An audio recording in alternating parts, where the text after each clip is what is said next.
Here, as a courtesy to your fellow media members and team participants, we ask that you please silence your cell phones. When you ask a question, raise your hand. We'll get a microphone to you. Please state your name and your media affiliation each time you ask a question, and please direct the questions to one of our individuals. If you're joining on Zoom, please use the raise hand function for all questions. We'll address those after we get to all the questions in the room here, if time allows. And once again, recording press conferences on cell phones or video cameras is prohibited. We're now joined by Troy head coach Scott Cross, Thomas Dowd, and Theo Sang.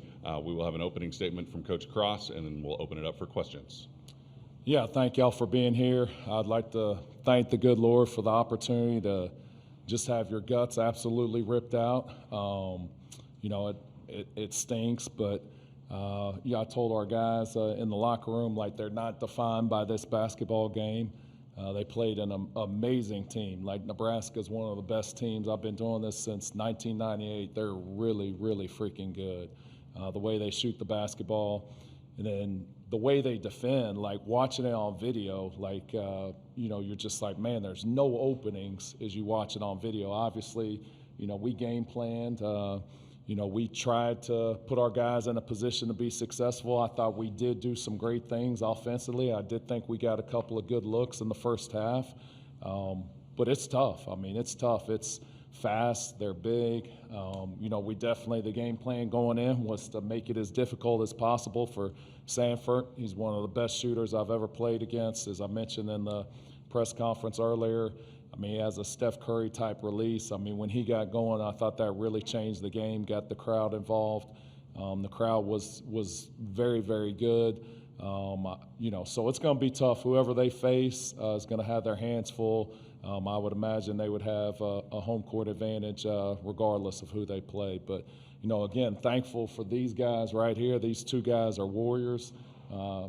Thomas Dow's one of the toughest guys I've ever coached. He gave his heart and soul out there.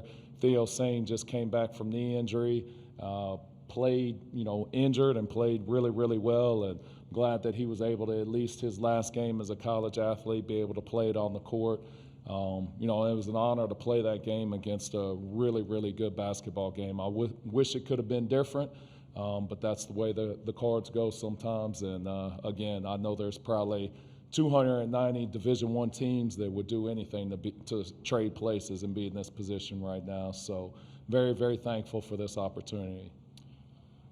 Thank you, Coach. We'll open it up for questions. Right here, Joe.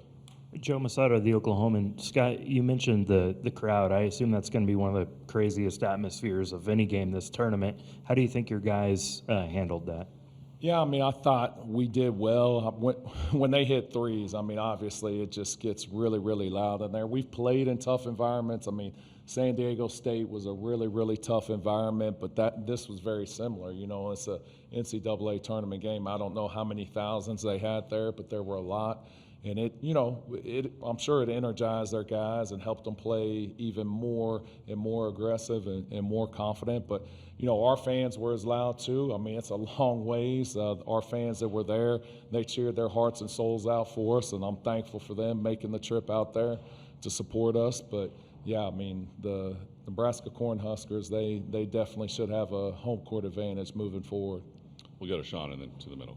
Coach Cross, Sean Callahan, Husker Online. You guys were up 15-12 about the midway point of the first half. Then Nebraska had kind of those big runs. I mean, what is it about what they do that they can get like a 9-0 run in basically a minute and a half, and how hard it is to stop when they start doing that? Yeah, I mean, they beat us at our own game. Like I said, I mean, we do play different, very similar styles in the way we play. I mean, offensively, we're a little bit different. They run some amazing stuff that's really hard to guard.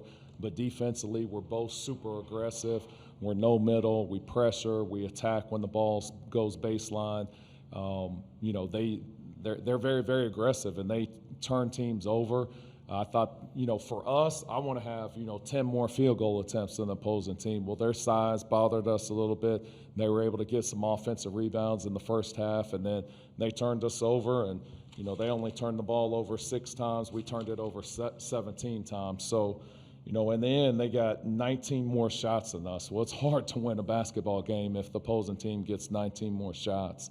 And so, if you look at the points off turnovers, the second chance points, it was 36-8. They had a 28-point advantage. There's the game right there. But, we've been great at that all year long, but, again, it's a very similar style, and they were just better at it today than we were.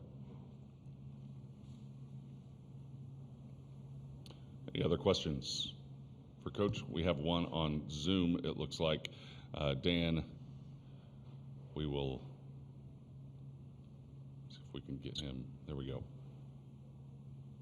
Coach Dan Tortora, wakeupcalldt.com. I know you said that, the difficulty of the moment, but that almost 300 teams would love to be in your position right now. Just what you could say about the journey with this special group of guys and what the overall season means for the future of Troy. Yeah, I think that these guys would agree. This is the most fun I've had coaching basketball. I said that yesterday. Not going to change losing one game to, one of the top 10 teams in the country with the chance. It wouldn't shock me if they won it all. They're really, really good. But these guys have been amazing to coach. They play hard. They're tough. They're connected. It's hard to do what we did this year and to go back-to-back in a very, very evenly matched Sun Belt Conference with 14 teams. It's hard to do, but I think it's because of their toughness and their connection we were able to do that. And so super, super proud of these guys. I think the future for Troy basketball is very, very bright, and it's because of these guys right here. We go here in the middle. This is Steve Sipple from Husker Online. For the players, well, two-part question. What in particular impressed you about Nebraska? And for Thomas, you went down early in that game, right, the first minute. What was that? Were you okay? Were you okay during the game? I think it was Hoiberg, he went up for the layup and I walled up and he kneed me in the groin. And so, it was just kind of strained the whole game. But, kind of just piggybacking off of what Coach said. The way they moved the ball on offense, I feel like we're a pretty good team at rotating. And, I don't think we had our best game defensively, but, it's hard when every single time you rotate, the ball keeps getting swung or fed inside, and you're just rotating the whole game. You get really tired doing that.